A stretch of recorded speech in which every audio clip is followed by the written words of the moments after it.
Hola, ¿cómo estás? Bueno, espero que hayas podido repasar un poco lo que vimos en el video anterior. Como te dije, hoy vamos a hablar un poco de la tabla periódica, básicamente, de la simbología y la clasificación de los elementos químicos en el sistema periódico. Bueno, a medida que se fueron descubriendo los distintos átomos, los distintos elementos, había que empezar a clasificarlos de alguna manera, ¿no? Eh, por ejemplo, el químico alemán Meyer empezó a ver que había cierta periodicidad en el volumen atómico.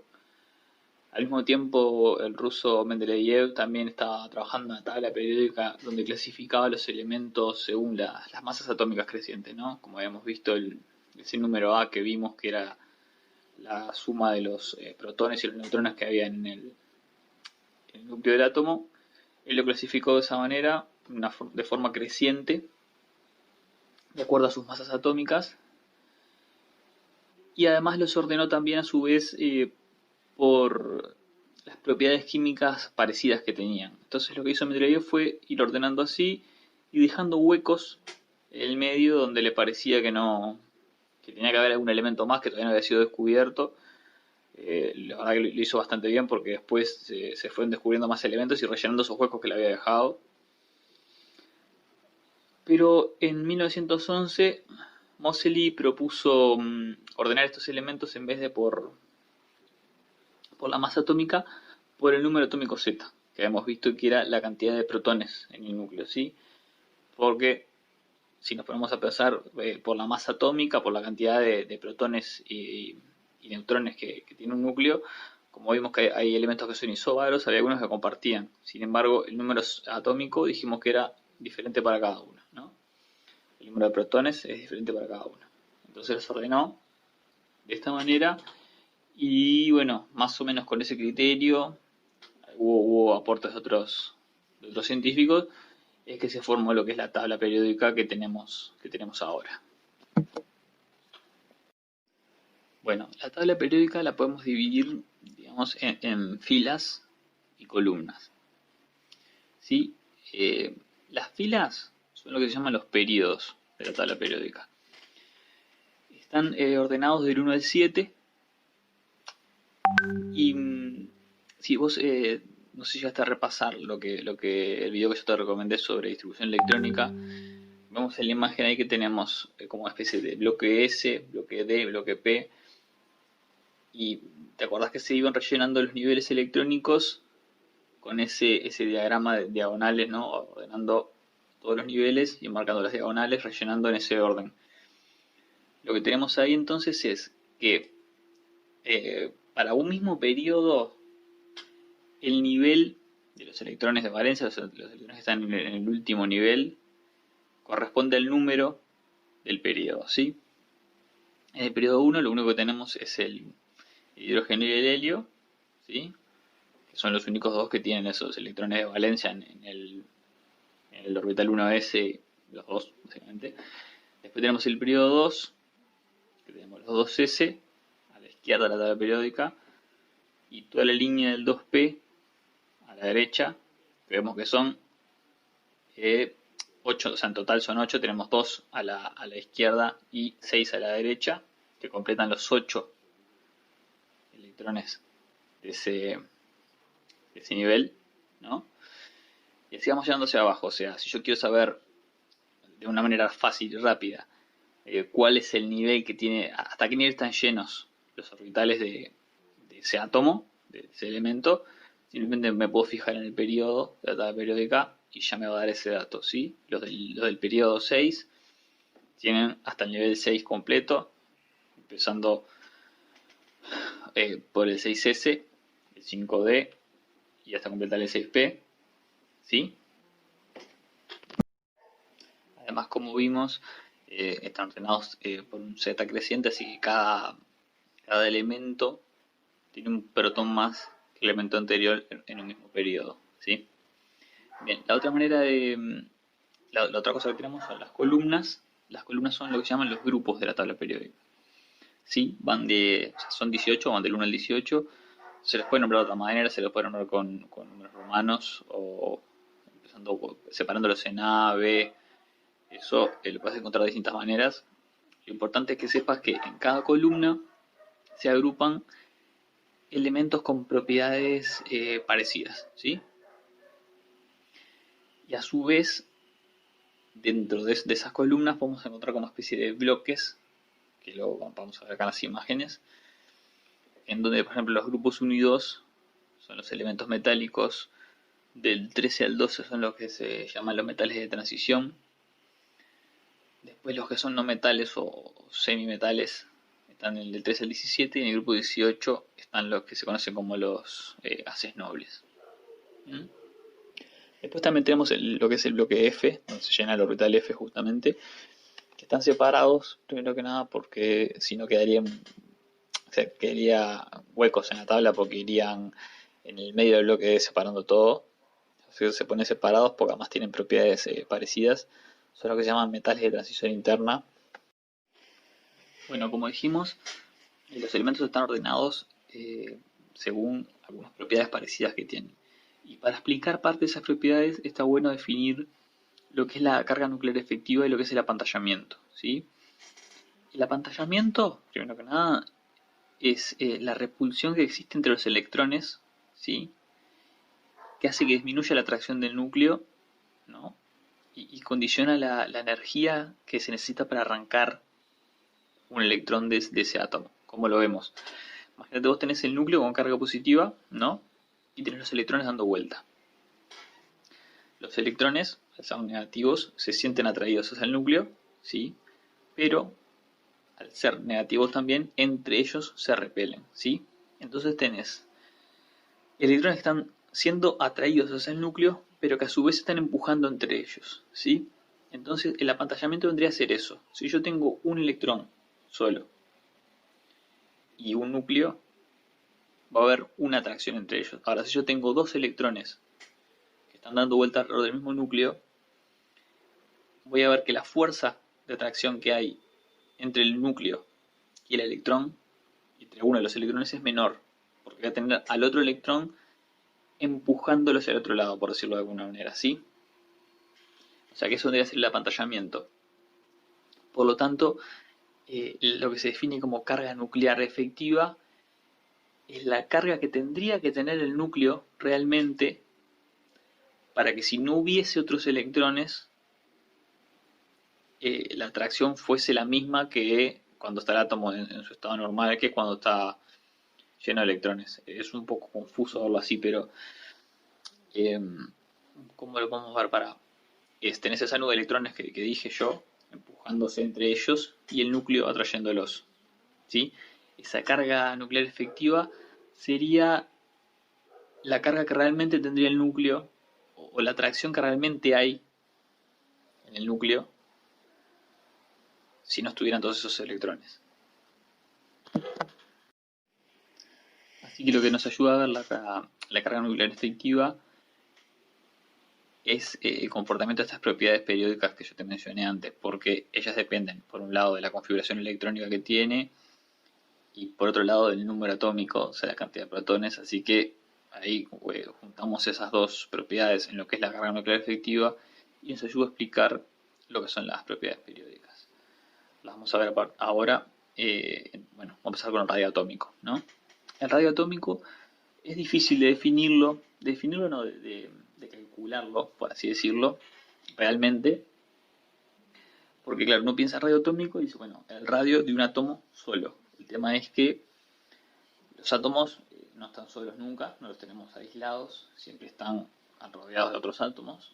Y además los orbitales, como dijimos, son zonas con una probabilidad de que el electrón esté ahí, o sea, van variando, ¿no? Entonces, lo que se hace para definir el radio atómico es, bueno, lo defino como la distancia media entre dos átomos iguales, ¿sí? Por poner un ejemplo cualquiera, tomo dos átomos de oxígeno y digo que el radio atómico del oxígeno es la distancia media entre dos átomos de oxígeno. ¿Sí? Es una manera mucho más fácil y más práctica de poder calcularlo. Si los átomos son diferentes, va a variar, porque obviamente, como vamos a ver un poco más adelante, uno de los átomos va a tirar un poco más de los electrones hacia sí y va a variar ese radio atómico. Pero como lo definimos ahora, entre los átomos iguales, vamos a ver que en los periodos, ¿sí?, a lo largo de las filas, cuando aumenta el número atómico, disminuye el radio atómico. ¿Por qué pasa esto? Cuando aumenta el número atómico en los elementos de un mismo periodo, esa carga nuclear efectiva de la que hablamos se incrementa sobre el electrón más externo, y el número de electrones que hay el número de niveles que tenemos no varía. Dijimos que todos dentro de un periodo estaban en el mismo nivel electrónico, o sea, los átomos que están alrededor no se solapan entre ellos, no se apantallan, porque están todos, digamos, uno al lado del otro. Entonces ahí esa carga nuclear aumenta al aumentar un protón, al agregar un protón, aumenta. Lo que hace es que haya más atracción entre ese electrón exterior y el núcleo, y se acorta la distancia, digamos, se achique, entre comillas, lo que es el átomo. En un grupo, o sea, en las columnas, al aumentar el número atómico, aumenta el radio atómico. Porque ahí tenemos al revés, tenemos una carga nuclear efectiva que no varía tanto, porque agregamos una capa más de electrones hacia afuera.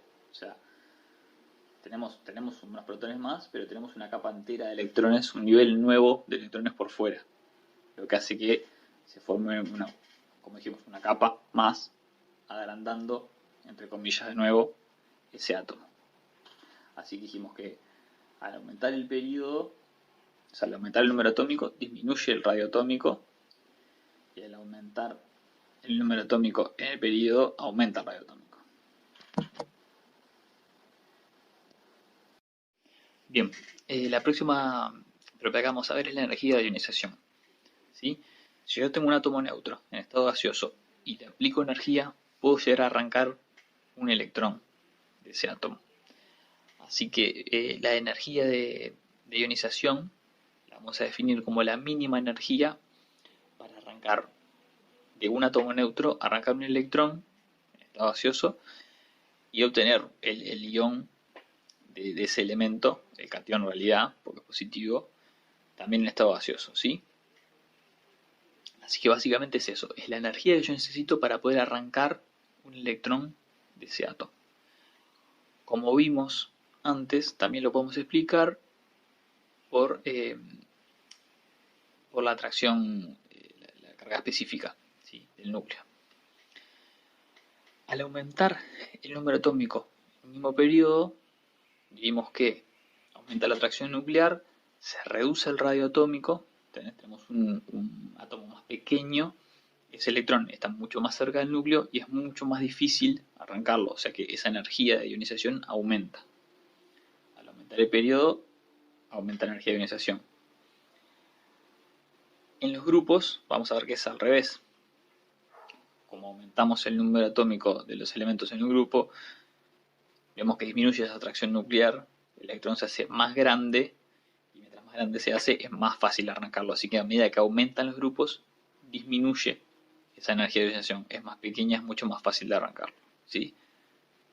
Bien, es lógico pensar también que arrancar un átomo necesita una energía, arrancar el siguiente átomo va a necesitar más energía, y el tercero más, y el cuarto más, ¿sí?, porque estamos cada vez más cerca del núcleo.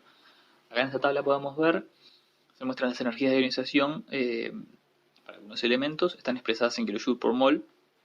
Entonces si nos paramos en cualquiera, por ejemplo en el oxígeno, Z número 8 protones, oxígeno, vemos que para arrancar el primer electrón utilizamos 1314 kilojoules, para el segundo 3390, para el tercero 5300, después 7400, 11000 hasta 13000, ¿sí? Cada vez es mucha más la energía que necesitamos para poder arrancar esos electrones que están más cerca del núcleo. Otra propiedad periódica que vamos a ver es la afinidad electrónica, ¿sí? Esta va a ser como la opuesta, digamos. La afinidad electrónica es la energía intercambiada en el proceso por el cual un átomo neutro en estado gaseoso acepta un electrón, ¿sí?, para formar un ion negativo, o sea, un anión. Acá podemos ver lo mismo que en la energía de ionización. Al aumentar los periodos, aumenta la energía de ionización, ¿no? Y la afinidad electrónica también. Pero acá en realidad es más bien porque al aumentar los periodos, los átomos tienden a adoptar una configuración electrónica parecida a la del gas noble, o sea, a llenar sus niveles, ¿sí? Entonces tienden a aceptar más electrones para poder llegar a esa configuración electrónica más estable. Lo vemos en el caso, por ejemplo, del oxígeno, o más que nada en los halógenos que están pegados a los gases nobles. Digamos que les sirve, por así decirlo, aceptar un electrón para poder tener esa configuración electrónica mucho más estable. A medida que nos vamos alejando hacia los periodos más bajos, digamos, yéndose atrás, ya no les sirve tanto. Incluso estando en el lado de los alcalinos terrestres, les sirve en realidad perder un electrón para poder llegar a esa configuración electrónica, ¿sí? Así que vemos que la afinidad electrónica aumenta a medida que aumenta el periodo y disminuye a medida que aumentan los grupos, ¿sí? Bien, entonces por un lado tenemos la energía de ionización, que es la tendencia de un átomo a ceder electrones, ¿sí? Y la afinidad electrónica, que es la tendencia a aceptarlos. Entonces estas dos propiedades que son como opuestas, digamos, se pueden combinar en una sola magnitud que se llama electronegatividad, ¿sí? La electronegatividad define la tendencia relativa de un átomo a atraer los electrones de otro átomo con los que están enlazados. Pauling en 1939 estableció una escala arbitraria, ¿sí? Tomó el átomo más electronegativo, que es el flúor, y le asignó un valor de 4, y a partir de él empezó a clasificar todos los demás en relación al flúor. Como vimos en los otros, tiene el mismo comportamiento. A medida que aumenta el periodo, aumenta la electronegatividad. Los gases nobles, por ejemplo, no tienen electronegatividad, porque ya dijimos que no tienen tendencia a formar enlaces porque tienen los niveles de los orbitales completos, o sea, son muy estables, no tienen esa tendencia a formar ningún enlace, ¿sí? Así que la electronegatividad está definida como 0 para ellos. Pero vemos que aumenta a medida que disminuyen los grupos, aumenta la electronegatividad, y a medida que aumentan los periodos, aumenta también la electronegatividad. Esta magnitud, que en realidad es, ya dijimos, es una mezcla de las otras dos anteriores, lo que nos sirve es para predecir en realidad qué tipo de enlaces se van a formar, ¿sí? Si tenemos una diferencia de electronegatividad muy grande, es muy probable, o va a ser así en realidad, que el enlace que se forme sea un enlace iónico. Mientras que si es un poco más pequeña, va a ser covalente o polar, ¿sí? Igual eso lo de los enlaces lo vamos a ver más adelante, pero está bueno definir que esta magnitud, esta propiedad, nos va a ayudar a predecir ese tipo de cosas, ¿sí? Si queremos ver un ejemplo, tenemos, como dijimos, el flúor, que es el que tiene la mayor electronegatividad.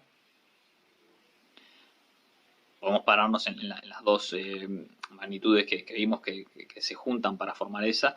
Vemos que la energía de ionización es bastante alta para el flúor, o sea que él no tiene tendencia a perder electrones, y la afinidad electrónica, sin embargo, es negativa, bastante negativa, lo que indica que es fácil que acepte electrones de otro electrón. Y el potasio, por ejemplo, es al revés, tiene una baja electronegatividad. La primera energía de ionización del potasio es baja, o sea, él pierde un electrón con mucha facilidad, se puede agarrar con el electrón muy fácil. Y la afinidad electrónica es negativa, pero es muy escasa, es muy bajita, o sea, tiene poca tendencia a aceptar electrones de otro lado. Si se llegase a dar, por ejemplo, un enlace entre esos dos elementos, sabemos que la diferencia es grande, va a ser un enlace iónico, ¿sí? Bien, y por último vamos a ver un poco los datos que podemos llegar a sacar de las tablas periódicas. Si bien hay muchísimas tablas periódicas, algunas tienen más datos, otras tienen menos datos. Básicamente lo que vamos a ver siempre es, bueno, están los bloques, están ordenados generalmente por color, que te puede definir si los elementos están en estado sólido, en estado líquido, en naturaleza, o te los define como por alcalinotérreos, por alcalinos, por metales, por halógenos. Eso te lo va a explicar siempre. La tabla va a tener colores, si es a color la tabla, y va a tener cuadritos, a decir, bueno, este color es porque tal cosa o tal otra. Después vamos a tener siempre el símbolo, ¿sí? El símbolo del elemento, el nombre del elemento también. Los elementos tienen nombres. Los primeros elementos se empezaron a nombrar por yo que sé, por los lugares en los que se encontraban o en honor a ciertos dioses griegos o romanos. Después ya se empezaron a nombrar por quién los descubrió. Y bueno, los nombres vienen de ahí en realidad. En muchas tablas vamos a ver siempre, bueno, vamos a ver siempre el número atómico, ¿sí? El Z, que es la cantidad de protones, que nos ayuda a identificar siempre un elemento. Vamos a ver la masa atómica, siempre, que la masa atómica siempre del isótopo más estable, ¿sí? Vimos que dependiendo del isótopo hay diferentes masas atómicas porque cambia la cantidad de neutrones en el núcleo, pero nos va a mostrar siempre la del isótopo más estable. Después vamos a tener en algunas tablas, nos puede mostrar la electronegatividad, generalmente la muestra. También nos puede mostrar la energía de ionización del primer electrón. Nos puede demostrar capaz muchas veces los estados de oxidación más comunes, ¿sí? Y abajo del todo a veces muestra también la configuración electrónica de los niveles del último orbital, que muchas veces para abreviar, porque viste que son bastante largos de escribir, lo que se hace para eso es escribir el del gas noble anterior, el símbolo del gas noble anterior entre paréntesis, y el resto de los niveles que se llenaron después, ¿sí? Por ejemplo, si tomamos el ejemplo de hierro, nos va a decir, bueno, el hierro tiene la misma configuración que el argón, 6 electrones en el nivel 3D y 2 electrones en el 4S, ¿sí? Esa va a ser la configuración electrónica del hierro. Bien, por último me gustaría dejarte un par de ejercicios para que hagas. Te voy a poner 3 acá nomás como ejemplos. Y en el video que viene voy a tratar de parte las respuestas para que no te quedes con la duda de si están bien resueltos o no. Igualmente te voy a dejar en la descripción del video alguna bibliografía y eso. Y te voy a tratar de dejar el link del PDF donde está la parte de la información que saqué y hay más ejercicios. Algunos un poco más complejos, capaz que tenés más hacerlos, mejor. No sé si vos tenés ya algún ejercicio que tengas del año o algún ejercicio que te hayan mandado complementario, buenísimo. Si no, está bueno. Ahí tenés unos ejemplos que te pueden servir. Bueno, este video va a ir hasta acá. Espero que te haya ayudado. Como te dije la vez pasada, cualquier duda, consulta tranquilo, no hay problema. El video que viene vamos a hablar un poco de los conceptos de sustancia, la clasificación de las sustancias, de los enlaces químicos y bueno, un poco de eso y de óxidos y hidróxidos capaz también. Dale.